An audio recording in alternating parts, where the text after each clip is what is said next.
প্রসাদের কেন এত স্বাদ?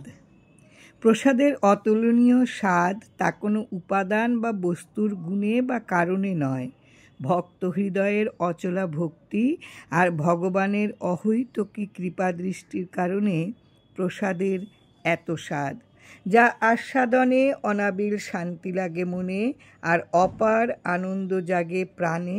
তাই হচ্ছে প্রসাদ। এছাড়াও প্রসাদ শব্দে আছে করুণা, দয়া, অনুগ্রহ বা কৃপাও বোঝায়।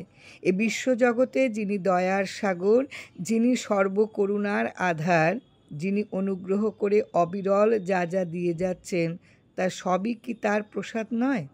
একথা সত্য, এ মহাবিশ্বে শ্রী ভগবানই একমাত্র করুণার সাগর। তিনি পরম দয়াল, তিনি কেবলমাত্র দয়া বিতরণকারী আর সকলে তার করুণার ভিখারি। সে পরম দয়াল অনুগ্রহ করে জীব ও জগতের কল্যাণে অনন্তকাল হতে অবিরল যা কিছু সৃজন করেছেন তা সবই তার প্রসাদ। তৎপ্রসাদ জনার্দন। তাই বলা হয় এ বিশ্বজগৎ তার বিপুল প্রসাদ ভাণ্ডার।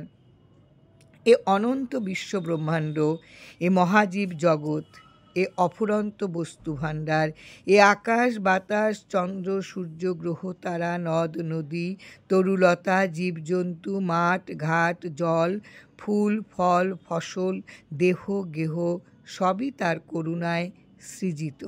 তাই প্রসাদ ছাড়া আর কি?